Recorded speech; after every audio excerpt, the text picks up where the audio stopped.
ጽናትና ኪራ በድጋሚ ተለያዩ። የኪራ አባት ደግሞ ሀሴት ስለሄደች በሀሴት ቦታ ሌላ ሴት አመጣለት ማለት ነው ለኪሩቤል።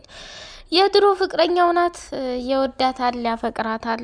በሆነ አጋጣሚ ተለያይተው ነበርና መልሶ ካለችበት ቦታ ላይ አባቱ ይዞለት መጣ ማለት ነው። ኪራም እንግዲህ በድንጋጤ እሷም ማፍራ አንገቷን ደፍታ ወደ ታች አቀርቅራ እያየች ባለ ሰዓት አንገቷን ቀጥ እያደረገ ለማዋራት ፈልጎ ነበር። እሷም ደግሞ በጣም ፈራች ማለት ነው። ያው ቀስ በቀስ ይግባባሉ። ምክንያቱም ጽናት ብዙ ጊዜ ለኪሩቤል እየደበቀችው እንዲሁም ደግሞ እየዋሸችው እየራቀችው እየመሰለው ስለሆነ እሱ እና ብዙም አልተቀራረቡም። ጽናትም እንግዲህ ወደ አባቷ ዘንድ ለመሄድ ወስናለች ማለት ነው። እስካሁን ድረስ የነበራት ነገር ለሰው ደስታና ለሰው ሰላም ብላ በዚህ ዋጋ መክፈል የለባትም። ምክንያቱም ጽናት ብዙ ጊዜ አባቴ አባቴ እያለች ትላለች። እንግዲህ አባትነቱን መጀመሪያ ያው ትምህርትሽን ማቋረጥሽ፣ ከዛ ከኪራ ጋር ፍቅር ጀመራችሁ፣ አሁን ላይ ደግሞ አብራችሁ እየኖራችሁ ያኔ ነገ ጧት ደግሞ ሽማግሌ ሲላክ የአባትነት ያው ክብሩን ታሳይ ነው ማለት ነው። እንግዲህ የኪሩቤል አባትም ደግሞ አንዳንድ ጊዜ ሊፈረድባቸውም አይቻልም። ምክንያቱም ጽናትና ኪራ ፍቅረኛሞች እንደሆኑ እንደሚወዳትና እንደሚያፈቅራት እሷን ማግባት እንደሚፈልግ እሱም አይናገርም።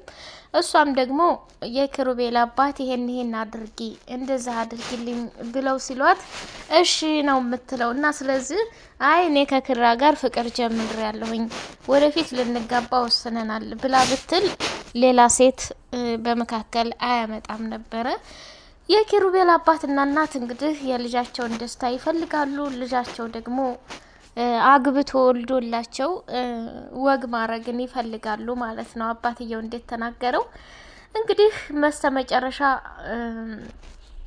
ከልጅቷ ጋር ተስማምተው ይቀጥላሉ ወይስ ከጽናት ጋር ጊዜ ጠብቀው ጽናት እንደሚወዳትና እንደሚያፈቅራት ይነግራት ይሆነው የሚለውን እንግዲህ የጽናት ህይወት ተቀየረ።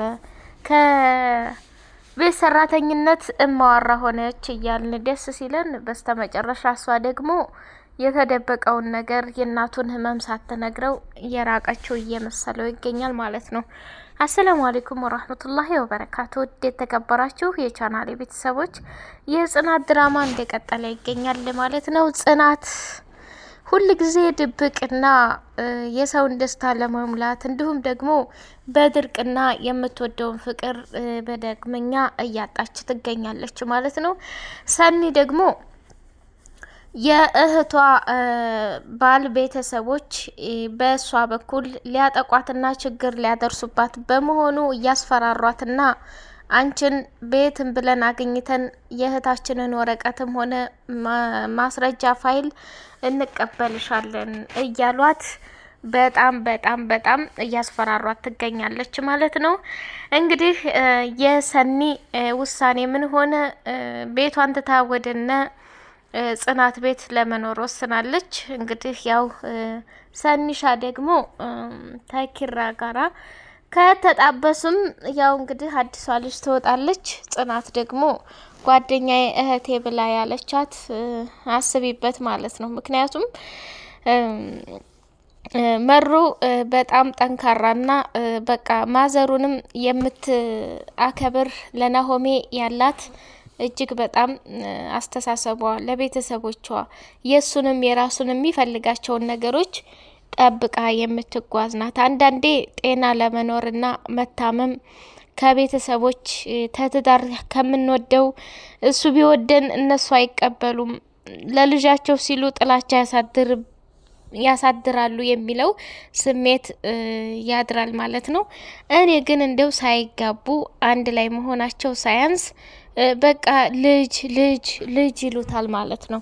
እንዲህ ነው እንዴ? በቃ ተፋቀርን፣ ተዋደርን፣ እወድሻለሁ፣ አፈቅርሻለሁ ካለ የሰው ልጅ አብሮ መተኛት አብሮ አንድ አልጋ ላይ አረ ይደብራል። ተው ወግና ባህላችንን እንደዚህ አይነት ሃይማኖት የሚፈቅድ የለም ማለት ነው። ምክንያቱም አንድ ሰው በቤተሰቡ ፍቃድ የሚያስፈልጉት ነገሮች አሉ። እነሱ እንትን ካሉ በኋላ በሰርግ ተኩሎ ተደግሶ ሰው ባለው በአቅሙ ነው ደስተኛ ህይወትን የሚኖረውና ብቻ አንድ ሰው ወድሻለሁ ብቻ ስላለ ሌላ ነገር መፍጠሩ ከዛም አልፎ ልጅ እንደ ምንድነው የምናስተምረው? እንግዲህ ጽናት ለኪራ አባት እውነቱን ትንገረውና ይጋቡ ብለናል ደጋግመን።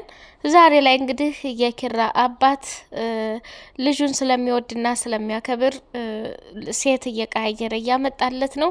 ሀሴት እርግጥ ንግግሯ ጥንካሬነቷ በጣም ደስ ይላል ግን የሚገርመው ነገር ደግሞ የሰራችው ተንኮል እጅግ በጣም ከባድ ነው።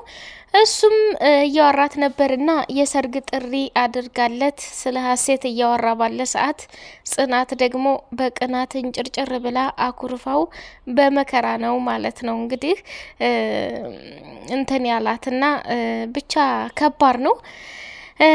እኔም እኮ እንደው ግርም የሚለኝ ነገር በቃ ወላጅ ነው ልጁን ሳይድራት አርግዛ ስትመጣ ደስ የሚለው ቤተሰብ እንዳይሰሙ ተብሎ ወደ ማስወረድ ይሄዳል ማለት ነው። የልጅነቷን ህይወት ይበላሻል። አንዳንድ ወንዶች በቃ ይክዳሉ። እና እንግዲህ ይሄን አይነት ባህልና ወግ ባናስተምር እጅግ በጣም ደስ ይላል። ሴት ልጅ ክብሯ ቤተሰቧ ነው። ሴት ልጅ ማንነቷ ቤተሰቧ ነው እና ሁላችንም ቢሆን ተተዋደድን ከተፈቃቀርን አብሮ መኖር ከመጀመር በፊታችን ለቤተሰቦቻችን አሳውቀን በቃ ነገ ጧት እንኳን ችግር ቢመጣ ያንን ነገር ሁላቸውም አምነውበት ወስነውበት ደስ እያላቸው ስለሆነ ያደረጉት ችግር ቢመጣ እንኳን አብረው ይጋፈጡልናል ማለት ነው። ግን በራሳችን ያለነሱ ፍቃድና ውሳኔ እንደፈለግን አድርገን የእናቴ አባቴ ክብር ማለት በጣም ይደብራል ማለት ነው። ምክንያቱም የእናትና አባታችንን ክብር መጠበቅ የምንችለው ራስና ራሳችን ብቻ ስለሆነ ብዬ አስባለሁኝ ማለት ነው። እንግዲህ ውድ የቻናሌ ቤተሰቦች መሩ እና ናሆሜ አሁን ባሉበት ሰዓት እጅግ በጣም ደስ ይላል። ግን ያው ልጅ እያሉ ነው። ሽማግሌ ሳይጠየቅ ቤተሰብ ፍቃደኛ ሳይሆን እንዲሁም ደግሞ መጨረሻው ላይ ምን እንደሚከሰት ባናቅም ማለት ነው። ኪራ እንግዲህ የእናቱን ህመም ሰምቶ አጠገቧ ሆኖ ማስታመም አለበት። ጽናትም ሆነች ጓደኞቿ ጥሩ አላደረጉም። በተቃራኒው ኪራ ጓደኞቹ ስለዚህ ናሆሜ ቢከብድም መናገር አለባቸው ማለት ነው። ይሄ ነገ ጧት የሆነ ነገር ቢከሰት ሳትነግሩኝ ምናምን የሚባል ነገር አለ። የሰው ልጅ እዛው አንድ ሀገር ሆኖ ቀርቶ አይደለም በርቀት የቤተሰብን ችግር በራሳችን በዙሪያ ያሉትን ችግሮች ተሸክመን የምናልፍባቸው መንገዶች አሉ ማለት ነው። እና እዛ ሰው አንድ ሀገር ላይ ተቀምጦ ይሄን ያክል ማንዛዛትም አያስፈልግም የሚለውን እላለሁ ማለት ነው። ጽናት እንግዲህ ከኪራ ጋር ቁጭ ብላ ተኝታ አባቷ ሲደውልላት በቃ ዝም በል ምንም ነገር እንዳታሰማ እንዴ እኔ ትምህርት የማቋረጤን እንትን ብዬ አሁን እንደዚህ እንትን እያልኩኝ በጣም ይከብዳል እንዴ ምንም ቢሆን እኮ የጽናት አባት በቃ ሿሿ መሰራት የለባቸውም። የከፋው ልጃቸው ኪራን አግብታ እየተማርኩ ነው ማለት በጣም ይከብዳል ማለት ነው። እንግዲህ አግብታም ሳይሆን እንግዲህ መጋባትን የማውቀው ቤተሰብ ፈቅዶት ሽምግልና ተልኮ ልጃችን ለልጅ ተብሎ ሲወሰን ነውና ጽናትና ኪራ አንድ ላይ በመሆናቸው የሁላቸውም ደስታ ሊሆን ይችላል።